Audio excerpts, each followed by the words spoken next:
उसमें रूस ने यूक्रेन के हथियार डिपो को तबाह करने की बात कही है। हमले के बाद यूक्रेन की फोर्स हाई अलर्ट पर बताई जा रही है। यूक्रेन के कई शहरों में एयर रेड का अलर्ट साउंड कर दिया गया है।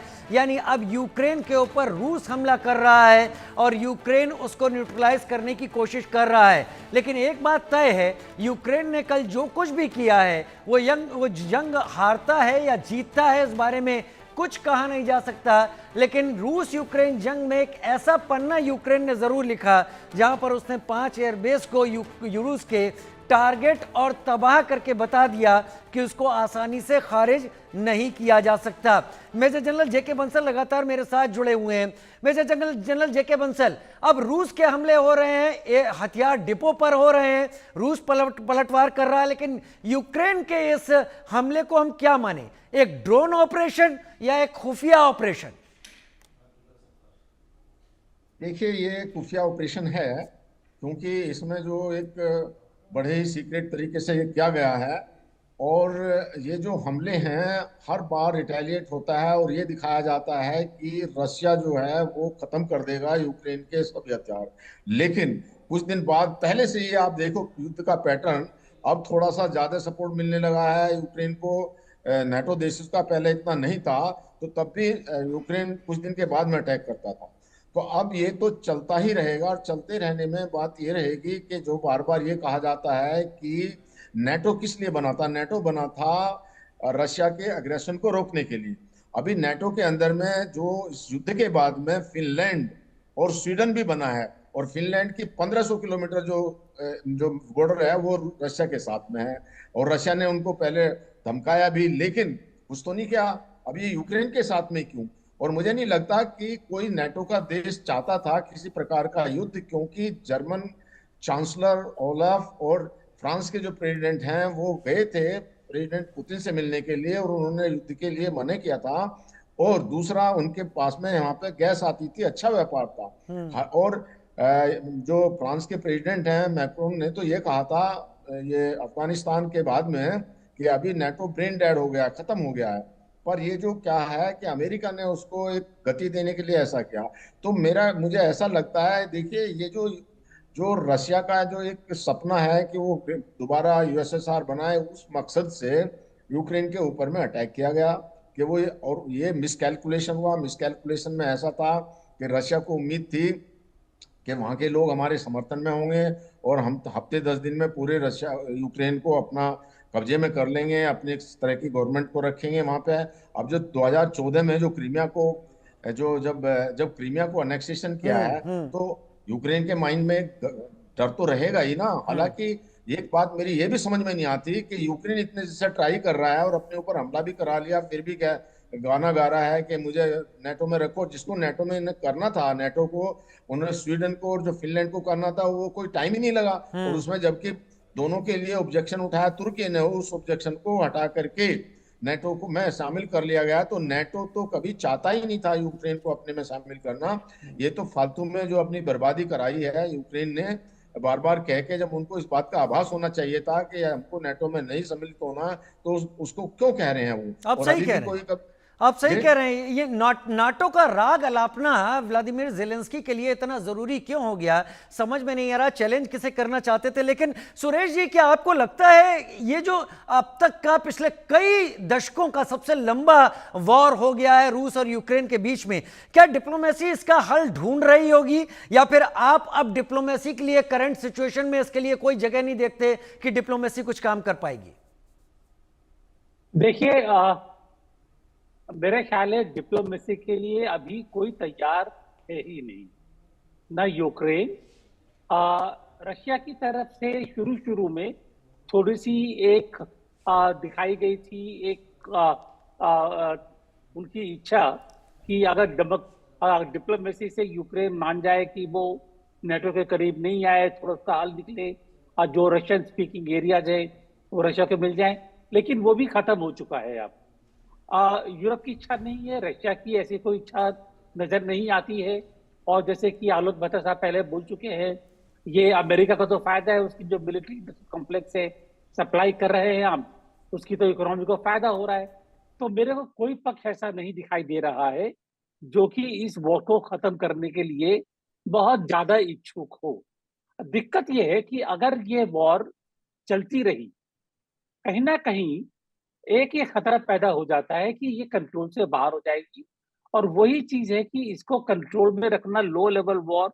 अब आप कहेंगे कि जो कल ये अटैक हुआ, ये लो लेवल तो नहीं था, लो लेवल नहीं था, लेकिन फिर भी it was not the critical attack कि रशिया जो है न्यूक्लियर थ्रेशोल्ड पर आ जाए। ये वो चीज नहीं थी। ये एक रशिया को जो है अटैक करने वाली बात थी, उसको डीमोरलाइज करने वाली बात थी, लेकिन होगा नहीं ये। तो जहां तक मैं समझता हूँ, ये न्यूक्लियर वॉर नहीं होगी।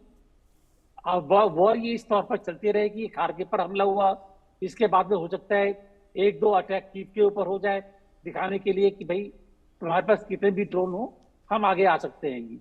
ये चलता रहेगा। लेकिन जब तक यूरोप और अमेरिका तैयार नहीं होते हैं कि इसको खत्म करना है, मुझको नहीं लगता कि वॉर खत्म होगी या किसी भी तरीके से ये वॉर आगे बढ़ने का खतरा रहेगा। जी पथिकृत पायने, यही सवाल मैं आपसे पूछना चाहूंगा, क्या डिप्लोमेसी के लिए वाकई कोई जगह नहीं बची है अब तक? और आपको, आपने जैसी बात कही थी कि क्या अमेरिका कनाडा में रूस का एक स्टेशन या रूस का एक बेस बनाने की अनुमति नहीं देगा, तो अमेरिका इन चीजों को या तो समझना नहीं चाहता, या अमेरिका चाहता है कि जब तक उससे दूर है ये मसला, तब तक वो जो भी फैसला है उसमें आराम से बैठा हुआ है, तो जड़ में तो अमेरिका हुआ फिर।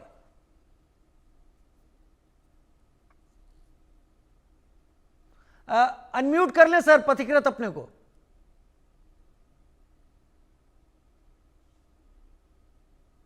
सॉरी, नहीं, कोई आराम से बैठा नहीं है। ये सारे चौधरी मिलकर धंधा कर रहा है। एम्बेसडर गोयल जी भी सही कहा कि वो सारे मिलकर ये बिजनेस कर रहा है। देखिए, दो चीजें हैं। इंडिया ने क्रॉस बॉर्डर स्ट्राइक पाकिस्तान में क्यों किया? इसीलिए किया क्योंकि पाक क्रॉस बॉर्डर टेररिस्ट कश्मीर में अटैक कर रहा है। सिर्फ कश्मीर में टेररिस्ट मारने से जड़ से वो इशू खत्म नहीं होगा। इसी वजह से जिन लोग हथियार दे रहा है यूक्रेन, और पिछले 3 साल से दे रहा है, तो जड़ तो वहीं पे है। तो एक ना एक दिन रशिया का पेशेंस टूटेगा। वो ये समझ जाएगा कि सिर्फ यूक्रेन को पलटवार करने से कोई फायदा नहीं है, तो मुझे फिर जाना पड़ेगा कहीं और। And that is where the fear is. Oreshnik जो मिसाइल 2024 के नवंबर में टेस्ट किया था रशिया ने यूक्रेन के ऊपर, उसमें वही स्टेटमेंट था, वही था कि ये तो कहीं और भी जा सकता है। दूसरी चीज, अगर कोई ये सोचे कि सोवियत यूनियन बनाने की ख्वाब देख रहा था रशिया और इसी वजह से ये हुआ है, तो मैं बोलूंगा कि सर कोई लिटरेचर दिखा दीजिए जहां पे कोई रिसेंट डॉक्यूमेंट रशिया का है कि वो फिर से वो ख्वाब देख रहा है। अगर किसी को लगता है कि नेटो का एक्सपेंशन कारण नहीं है, तब तो डिबेट वाली कोई चीज ही नहीं बचा। तीसरी चीज है, मैं ये बिल्कुल भी नहीं कह रहा हूं कि सिर्फ ये यूरोपियन वॉर में ही सीमित रहेगा। मैं, आप देखिए जो मिडिल ईस्ट में हो रहा है, ईरान के साथ, ईरान का जो एनरिचमेंट ऑफ यूरेनियम में क्रिटिकल स्टेज में पहुंच गया है, कभी भी इजराइल बॉम्बिंग करेगा। ईरान बहुत बड़ा एक एलाई है, दोस्त है रशिया की। आप देखिए एक एक जगह पे लड़ाई, इस तरह की सिचुएशन है, या तो ट्रंप की कंट्रोल की बाहर है, ट्रंप को पता ही नहीं कि उसका सरकार क्या कर रहा है। ये मुश्किल है, ट्रंप को पता नहीं हो, ऐसा हो नहीं सकता। नहीं, वो तो एक दिन में लड़ाई रोकने वाले बंदे में से वो था ना। हाँ, 24 घंटे में। वो तो ट्रेड शुरू करने वाले लोगों में से। देखिए, सीआईए जैसे काम करता है ना वहां पे, वो प्रेसिडेंट ऑफ यूनाइटेड स्टेट्स के भी पूरा कंट्रोल में नहीं होता। लेकिन बात ये क्या है कि बात न्यूक्लियर जंग की हो ही नहीं रहा है। लेकिन फर्स्ट वर्ल्ड में भी तो न्यूक्लियर जंग नहीं हुआ था, लेकिन पैन यूरोपियन कॉन्फ्लिक्ट था। यहां पे भी उसका सप्लाई चेन डिसरप्शन होगा, कॉस्ट बढ़ेगा, स्टॉक मार्केट गिरेगा, खतर सबके ऊपर पड़े। तो और लास्ट में अंततः ये बोलना चाहता हूं कि बार बार रशिया ने एक ही चीज कहा है, इस इशू का, इस मुद्दे का जो जड़ है उसको सॉल्व कीजिए। ये जो हम सोचते हैं ना कि फ्रांस जाके डिप्लोमेसी किया, ये सारे इनके ने ये चूरन खिलाने वाले होते हैं फ्रांस जर्मनी। मैं आपको एक चीज कहना चाहता हूं और ये आप देख लीजिए, इसका डेटा है। जब लड़ाई 2022 में शुरू हुई थी, उसके 1 महीने के अंदर वहां पे सीज फायर का एक नेगोशिएशन शुरू हुआ था रशिया और यूक्रेन के बीच। रोका किसने था? यूनाइटेड किंगडम का प्रेसिडेंट, प्राइम मिनिस्टर उस टाइम बोरिस जॉनसन था।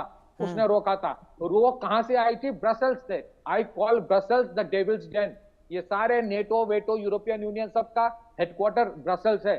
वहां से बोला गया था कि ये सीज फायर नहीं होना चाहिए।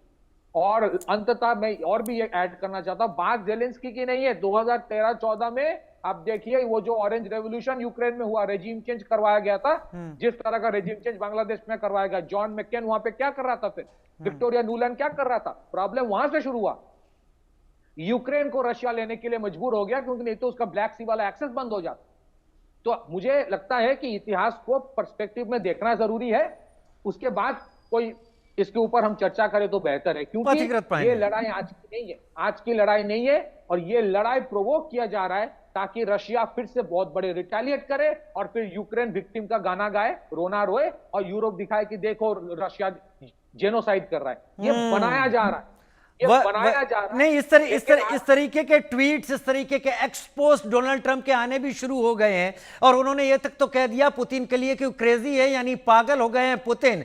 ये वही डोनाल्ड ट्रंप हैं जो दोस्त कहते हुए 24 घंटे में वॉर खत्म करवाने की बात कहते थे, और आज यूक्रेन के साथ बात कर चुके हैं मिनरल्स को लेकर, यूक्रेन के साथ बात कर चुके हैं दूसरी चीजों को लेकर जो कि वहां का अर्थ मेटल्स हैं उनको लेकर। तो अब कौन इसको आगे बढ़ा रहा है? इन चीजों को सिरे जोड़ना शुरू करेंगे तो बहुत कुछ साफ होगा। लेकिन बड़ी खबर यह कि यूक्रेन के अटैक के बाद एक बार मॉस्को ने जो अटैक किया है, फिर से यूक्रेन मॉस्को में बैठक हो रही है। सैन्य अधिकारी